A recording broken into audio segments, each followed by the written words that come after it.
Dans le chapitre 22 de Boruto Double Vortex, on a pu s'apercevoir que Boruto, l'un des personnages les plus chauds du verse, n'arrive pas à faire de dégâts à Jura malgré qu'il arrive à le toucher avec ses orbes tourbillonnants. Cependant, dans le combat qui a opposé Boruto à Jura dans ce même chapitre 22 de Boruto Double Vortex, les auteurs ont laissé un détail infime et extrêmement subtil pour contrer l'invulnérabilité de Jura, étant donné que dans ce même combat qui a opposé Boruto à Jura, on a un Boruto qui, à chaque fois qu'il touchait Jura de ses orbes tourbillonnants, Jura ne prenait aucun dégât. Et le pire, c'est que Jura n'a même pas essayé de contrer ses attaques, histoire de dire que les orbes tourbillonnants ne représentent aucune menace pour lui. Cependant, lorsque Boruto a attaqué Jura de son sabre, là, Jura ne s'est pas laissé faire et il s'est défendu et il a contré l'attaque de Boruto, histoire de nous dire que le sabre de Boruto, les attaques au sabre de Boruto feraient plus de dégâts à Jura que les orbes tourbillonnants de Boruto. Alors là, cette action pourrait passer complètement inaperçue et elle pourrait nous sembler vraiment anodine. Mais pourtant, non. Cette action, elle n'est pas anodine parce que ça révèle une partie de l'invulnérabilité de Jura. Étant donné que dans mon analyse et revue du chapitre 22 de Boruto Double Vortex, j'avais déjà attiré votre attention à ce sujet. Jura, c'est la représentation humaine de Jubi, c'est-à-dire c'est la forme humanoïde de Jubi. Et lors de la 4e grande guerre Shinobi dans l'univers de Naruto, on avait appris que les autres de Jubi ou encore Jubi lui-même n'étaient pas sensibles aux attaques au ninjutsu. Et donc, les seules attaques qui fonctionnaient face à Jubi, c'était les attaques au taijutsu et les attaques au senjutsu. Pour preuve, dans le chapitre 22 de Boruto Double Vortex, lorsque Boruto attaquait Jura via ses orbes tourbillonnants, Jura ne prenait aucun dégât. Pourtant, dans le chapitre 11, là c'est vraiment de mémoire, je ne sais plus si c'est exactement le chapitre 11, mais je pense que c'était le chapitre 11, lorsque Himawari nous a dévoilé sa transformation avec Kyuubi, Himawari, grâce à ses points, arrivait quand même à faire des dégâts à Jura, ce qui prouve que le taijutsu est efficace face à Jura.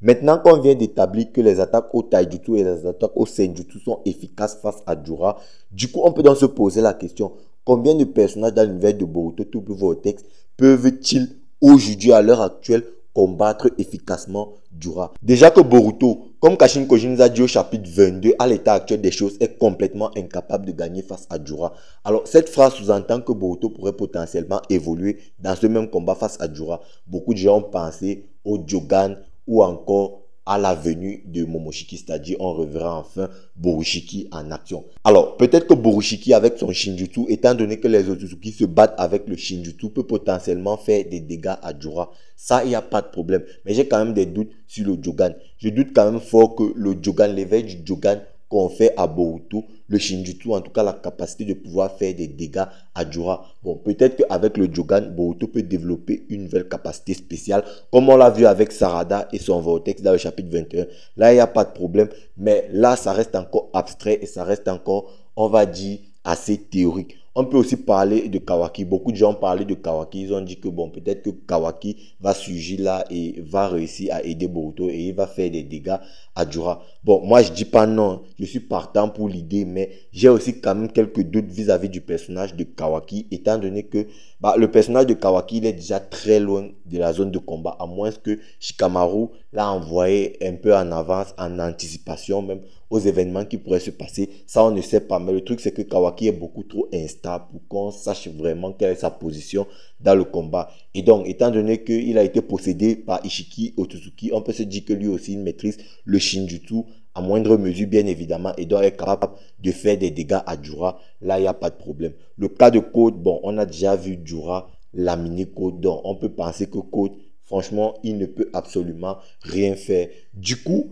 il reste très peu d'options pour réussir à combattre efficacement Jura. Alors, potentiellement, et peut-être qu'au chapitre prochain, et dans ce même combat, on aura un Boruto qui va développer le mode Senjutsu.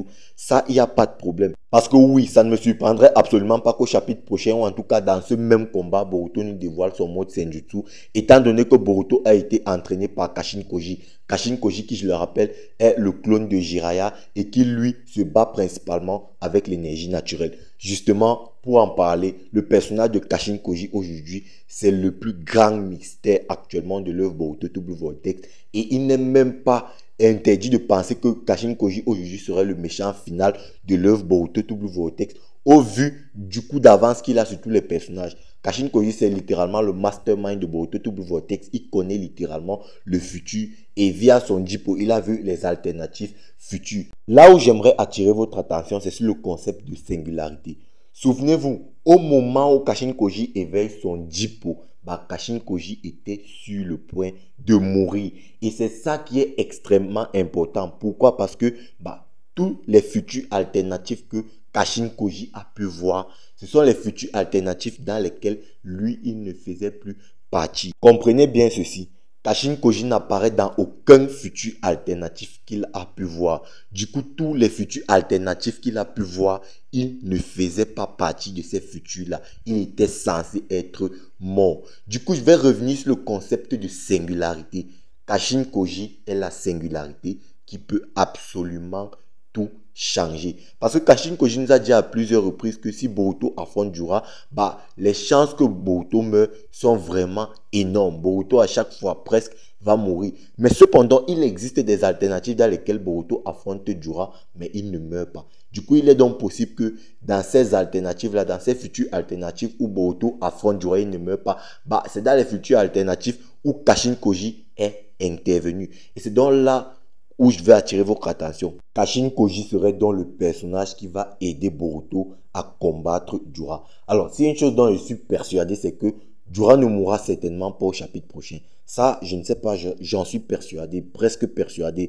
Mais si aussi une chose dont je suis certain, c'est que au chapitre prochain, Boruto, je ne sais pas pendant combien de temps, je ne sais pas si ça va durer que le chapitre, mais il va se faire malmener par Jura. Parce qu'il faut ça. Il faut que Boruto se fasse malmener pour qu'il comprenne ses lacunes. Justement, pour en revenir sur Boruto et ses lacunes et sur l'utilisation de la technique du Hirashin, bah les gars, dites-moi, lorsque vous voyez Boruto attaquer Jura via son orbe tourbillonnant, changez un peu Boruto avec Minato. Vous pensez que Minato aurait agi comment? Il aurait frappé via son orbe tourbillonnant et il aurait marqué. C'est pour vous montrer à quel point Minato était juste trop efficace, beaucoup plus intelligent et beaucoup plus fort que Boruto. Je sais que quand je dis ça, vous êtes choqués, mais ce sont juste les vérités. Mais bref, passons, je ne vais pas parler de Minato dans toutes les vidéos dans lesquelles je vais parler de Boruto.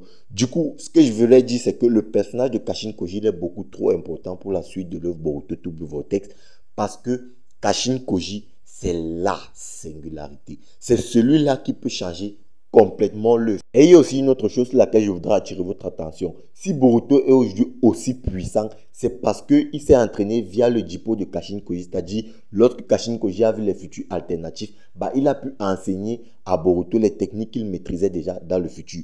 Maintenant, je vais vous poser une question. Vous pensez vraiment que Kashin Koji, aussi intelligent, rusé, fou et manipulateur qu'il soit, bah, il a entraîné Boruto et lui-même, il ne s'est pas formé. Je pense que Kashin Koji lui aussi maîtrise des techniques telles que le Hirashin. Il maîtrise aussi le mode Senjutsu, bien évidemment, parce que je ne vois pas comment ça pourrait être autrement. Donc, du coup, le personnage de Kashin Koji, il y a fort à parier qu'actuellement, ce soit lui le personnage le plus puissant du verse et il attend juste son moment pour frapper. Franchement, moi, je vous dis, faites très attention au personnage de Kashin Koji. Du coup, on pourrait donc assister à un combat Kashin Koji-Jura où on voit un Kashin Koji qui nous sort une vraie masterclass et qui bat Jura, et tu auras un Hidari qui viendra potentiellement sauver Jura et l'amènera dans leur repère pour faire avoir un power-up au personnage de Jura, parce que quoi qu'il en soit, il faut quand même que ce soit Boruto qui vienne à bout de Jura, étant donné que Boruto c'est le héros et Jura c'est un peu, on va dire, l'antagoniste final.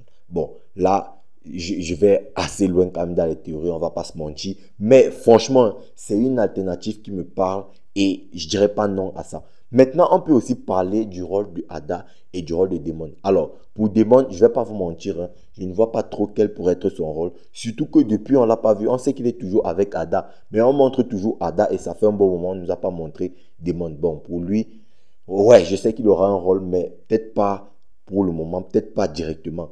Mais pour le personnage de Ada, j'aimerais aussi revenir sur ce personnage. Je me pose une question. Est-ce que le charme de Ada fonctionnerait-il sur Jura ou sur les Shinju humains en général? Moi, je pense que oui. Attention, parce que Ada, on sait que il n'y a que les Otsutsuki qui sont capables de résister à son charme. Du coup, les Shinju humains ne sont pas les Otsutsuki, ce sont juste les autres de Jubi. Et étant donné que Jura est en quête de connaissances, surtout en ce qui concerne l'amour, il est possible qu'en voyant Ada, il tombe complètement sous son charme. Et là, franchement, si on arrive à une alternative comme ça sera vraiment trop décevant au vu de la puissance, du charisme et tout ça. du personnage de Jura, parce que pour le moment, il est vraiment en train de montrer des choses vraiment super impressionnantes. Maintenant, le problème que j'ai avec l'œuvre Boruto Double Vortex, c'est que c'est une œuvre trop centrée sur les personnages principaux. On ne développe pas assez les autres personnages. Imaginez peut-être les personnages tels que Rock Lee, qui n'ont pas eu un très bon développement dans l'œuvre Naruto. Peut-être on aurait pu les développer dans l'œuvre Boruto et leur donner une nouvelle puissance. Ou encore même le fils de Rock Lee, Metal. Et les autres villages aussi, ils paraissent complètement largués et on va dire abandonnés. Ce qui, franchement, c'est un peu bizarre. Le personnage de Killer Bee, un personnage comme Killer Bee, aujourd'hui on ne sait même pas s'il est vivant ou s'il est mort. On ne l'a plus jamais développé. Franchement, c'est trop centré l'œuvre Boruto. Maintenant, ils ont déplacé les choses à Suna, mais ils ont déplacé les choses à Suna sans réellement impliquer les ninjas du village de Suna. Bon, voilà, c'est un peu ça que j'ai comme problème avec Boruto. C'est une œuvre trop centrée sur les ninjas du village de Konoha et sur les personnages principaux. Bref les amis, c'était une petite vidéo pour vous parler d'un potentiel combat Jura versus Kashin Koji et aussi potentiellement le rôle de Ada. J'espère que vous aurez plu. N'hésitez pas à me dire ce que vous en pensez en commentaire. Check la vidéo à l'écran, like celle-ci si elle t'a plu, partage. Et puis nous, on va se dire ciao pour une prochaine vidéo. Portez-vous bien sur Animarium. Peace les bros. After.